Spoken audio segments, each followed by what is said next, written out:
consumidor, por não conhecer a potencialidade, né, dessa norma, ele simplesmente paga. E acha, puxa, que pena, né? Dei azar. 1 ano e 1 dia. Acabou a garantia. Acabou. Até para rimar, né? Mas você sabe, desembargador, eu às vezes fico pensando o seguinte, eu sou mais velho, né, meu amigo? Pouco a vida só. passa. Né? É verdade. Mas eu acompanhei tudo isso antes do código e depois, durante o código, etc. E eu vou relatar a minha experiência daqui a pouco. Nós continuaremos conversando com o desembargador Maldonado de Carvalho no próximo bloco. Daqui a pouco.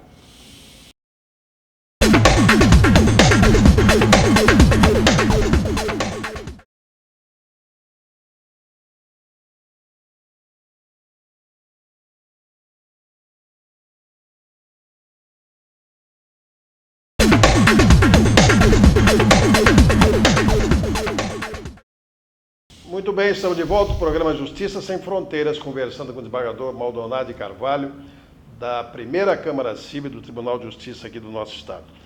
Maldonado, eu estava falando sobre a minha experiência, rapidamente, que eu não quero ocupar o seu espaço. O espaço é todo seu, é nosso, senão os telespectadores brigam comigo, né? Não, é nosso espaço. Dividimos. Mas eu estava pensando, eu que acompanhei o desenvolvimento desse negócio todo, eu às vezes me pergunto, você estava falando, eu estava refletindo aqui, naquele segundo patamar de entendimento, mas como é que houve um momento que a gente pôde viver sem essa proteção da lei, meu amigo? Com certeza. Hein? Com certeza. Como é que pode, não é? Éramos reféns dos fornecedores. Muito bem, mas diga, por favor, você estava desenvolvendo uma ideia que eu achei muito interessante a propósito da garantia e você usou um termo próprio aí. Dano por ricochete. Isso, ricochete, é isso aí. Como é que é isso, desembargador?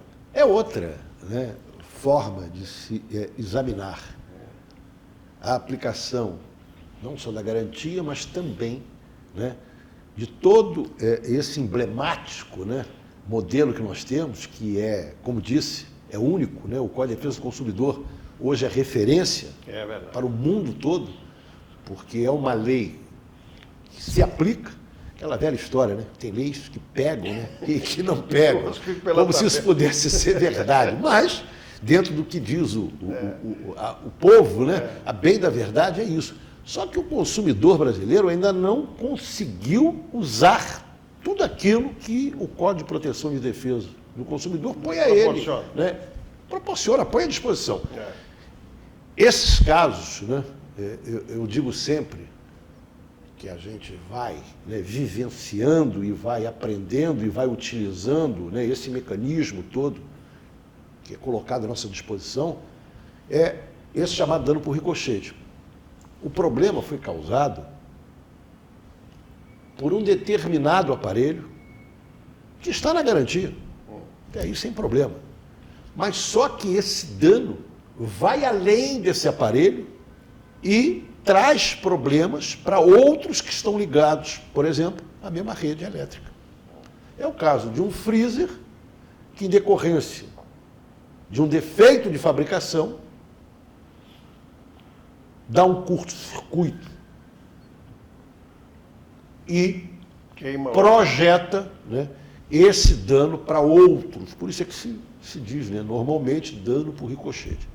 A pergunta seria, ora, o prazo para eu reclamar em relação a este aqui é 1.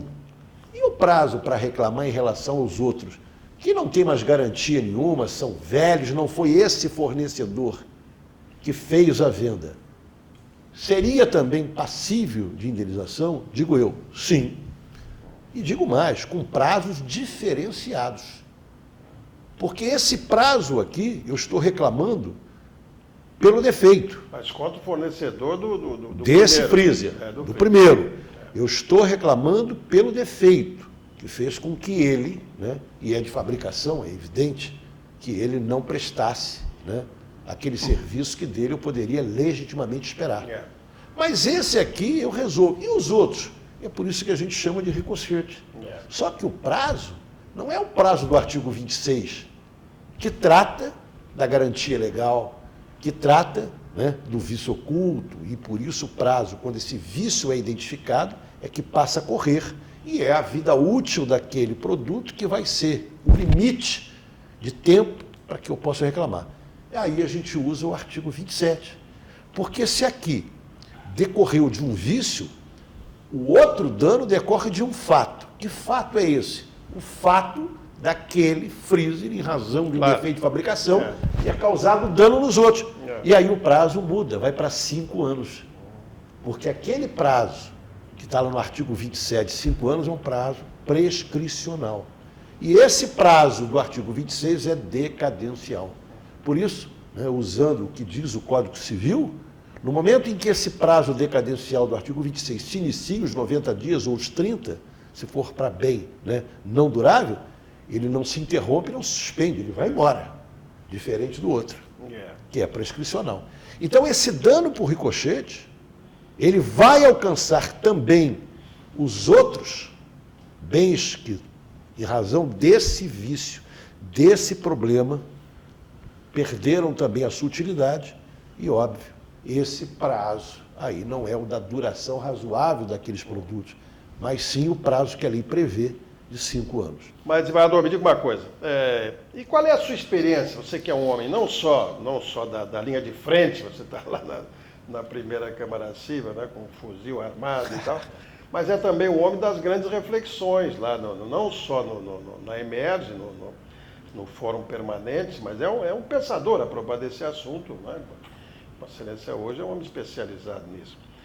Mas qual é a tua impressão, a tua vivência sobre a vigência dessa legislação ao longo desses 20 anos? Extremamente ampla, Não só como operador do direito, no exercício do meu cargo, lá na primeira Câmara, como também como consumidor e como estudioso da matéria.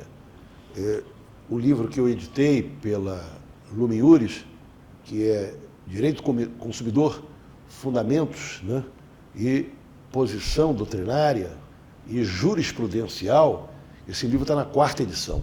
E é esse livro que talvez o meu principal instrumento, porque eu levo a experiência como julgador e como consumidor para o livro. Esses casos todos, eu relato todos eles lá.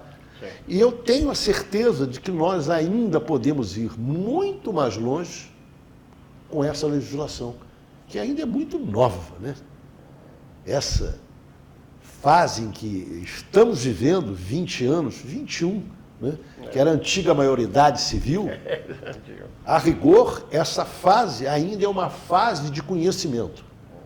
Eu tenho a certeza que tanto eu, como Caríssimo, e todos aqueles que se utilizam desse Código de Proteção e de Defesa do Consumidor, a cada dia se surpreende com essas novas, não só novas experiências, mas também desafios.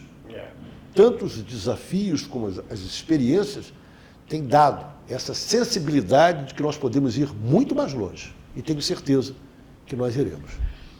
Muito bem, estamos chegando ao final. Só nos resta agradecer muito especialmente ao desembargador Maldonado de Carvalho, ter deixado lá os seus inúmeros afazeres e vir aqui conversar com os senhores. Tenho certeza que a entrevista foi do inteiro agrado de todos. E muito obrigado, desembargador. As nossas câmeras estarão sempre abertas no seu interesse e no interesse da nossa população. Eu que agradeço a oportunidade, sem dúvida nenhuma, não só de expor as minhas ideias, como também fazer propaganda do livro. Tá bem.